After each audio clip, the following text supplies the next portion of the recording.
بسم اللہ الرحمن الرحیم۔ حضرت عائشہ صدیقہ رضی اللہ تعالیٰ عنہا کا ایک عجیب و غریب واقعہ مذکور ہے۔ ایک سفر میں آپ صلی اللہ علیہ وآلہ وسلم کے ساتھ حضرت عائشہ صدیقہ رضی اللہ تعالیٰ عنہا کے درمیان پیدل دوڑ کا مقابلہ ہوا۔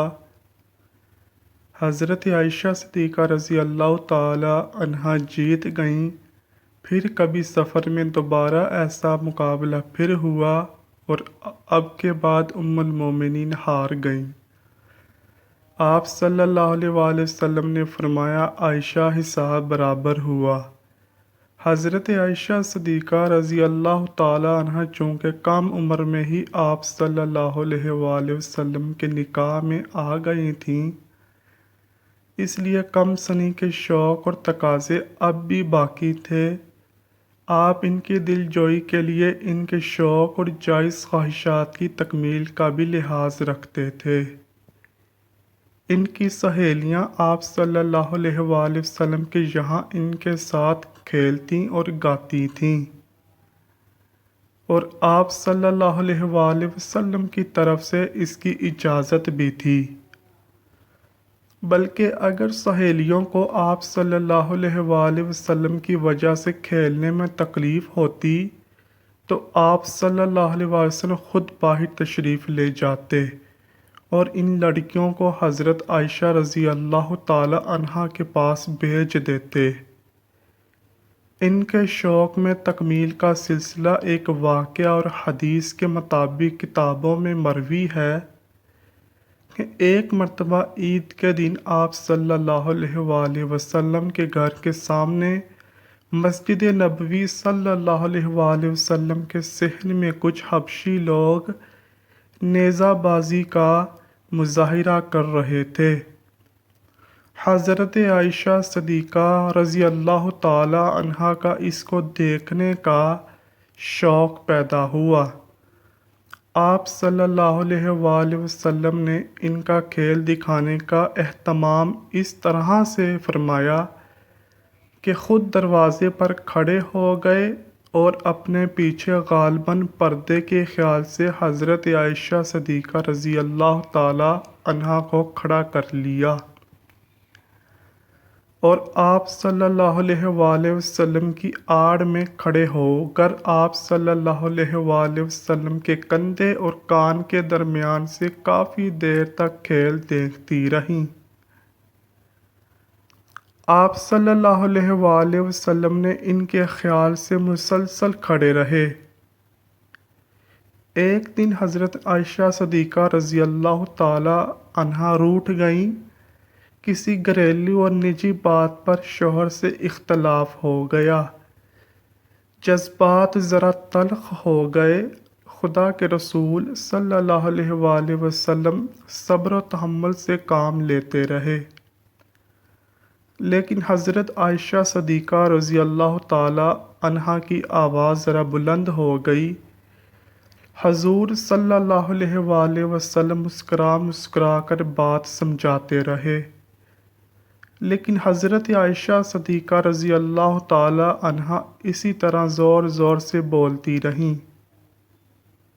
اتفاق دیکھیے کہ اسی وقت حضرت عائشہ صدیقہ رضی اللہ تعالی عنہا کے والد حضرت ابو بکر صدیق رضی اللہ تعالی عنہ آ گئے۔ میاں بیوی میں اختلاف دیکھ کر قدرتی طور پر بہت غمزدہ ہوئے۔ ایک طرف خدا کے رسول صلی اللہ علیہ وآلہ وسلم جن کی خوشنودی خدا کی خوشنودی ہے، اور دوسری طرف اپنی جگر گوشہ حضرت عائشہ صدیقہ رضی اللہ تعالی عنہا، آپ کے سامنے بھی حضرت عائشہ صدیقہ رضی اللہ تعالی عنہا کی آواز اسی طرح اونچی ہو رہی تھی۔ حضرت ابو بکر صدیق رضی اللہ تعالی عنہ برداشت نہ کر سکے۔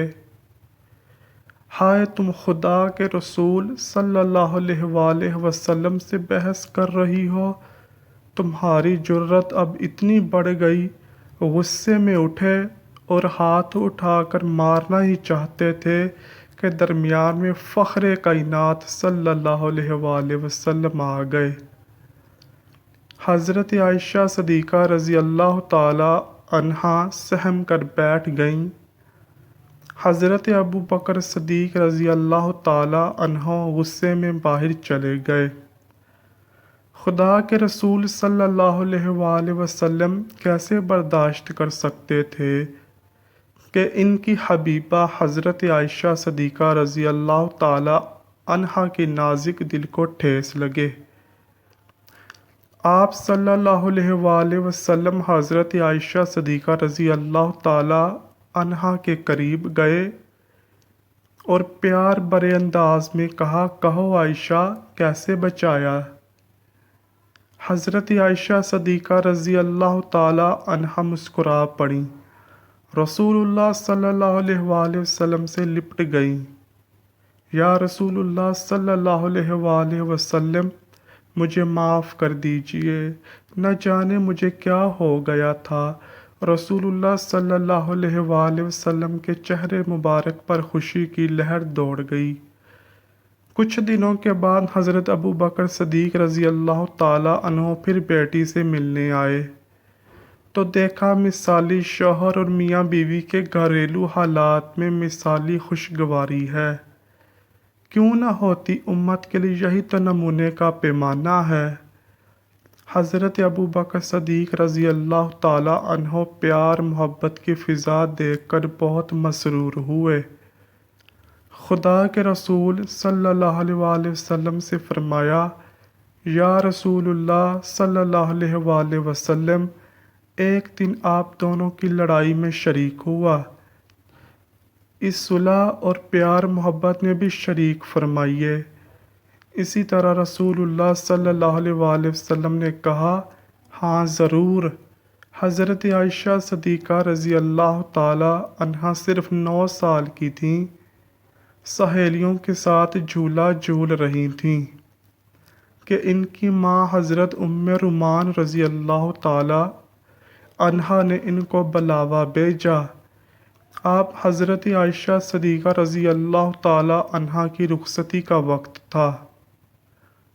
دن چڑھے خدا کے رسول صلی اللہ علیہ وآلہ وسلم بھی پہنچ گئے اور حضرت عائشہ صدیقہ رضی اللہ تعالی عنہا کو نوعمر لڑکی رخصت ہو کر شانہ نبوت میں آ گئی۔ ایک صحیح نوعمر لڑکی کی نئی نئی عمر اور شریک و حیات، وہ جن کے کندھوں پر پورے عالم کی قیادت کا بوجھ انتہائی حلیم عمر بھی ڈل گئی تھی، کس قدر فرق تھا دونوں کے مزاج، معیار، فکر اور دلچسپیوں میں، مگر مثالی شوہر نے جس طرح ایک نوعمر لڑکیوں کے نازک جذبات اور احساسات کا خیال رکھا، جس طرح ناز و انداز برداشت کیے، وہ اپنی مثال زندگی سے راحتی زندگی تا خوشگوار ازدواجی زندگی کے لیے نمونہ چھوڑا۔ وہ خدا کے رسول صلی اللہ علیہ وآلہ وسلم کا ہی حق تھا۔ کبھی ایسا بھی ہوتا تھا کہ نئی دلہن کے پاس کمسن بچے کھیلنے کے لیے جمع ہو جاتے، گڑیوں کا کھیل ہوتا رہتا۔ ایک دن خدا کے رسول صلی اللہ علیہ وآلہ وسلم آئے، لڑکیاں گڑیوں سے کھیل رہی تھیں، گڑیوں میں گھوڑا بھی تھا جس کے دائیں بائیں تو پر لگے ہوئے تھے۔ عائشہ، یہ کیا ہے؟ خدا کے رسول صلی اللہ علیہ وسلم نے پوچھا۔ یہ گھوڑا ہے، حضرت عائشہ صدیقہ رضی اللہ تعالی عنہا نے جواب دیا۔ گھوڑے کے پر کہاں ہوتے ہیں؟ رسول خدا صلی اللہ علیہ وآلہ وسلم نے پھر پوچھا۔ حضرت سلیمان علیہ السلام کے گھوڑوں کے تو پر تھے۔ حضرت عائشہ صدیقہ رضی اللہ تعالی عنہا نے برجستہ جواب دیا اور خدا کے رسول صلی اللہ علیہ وآلہ وسلم اس سے بے ساختہ جواب پر بے اختیار مسکرا دیے۔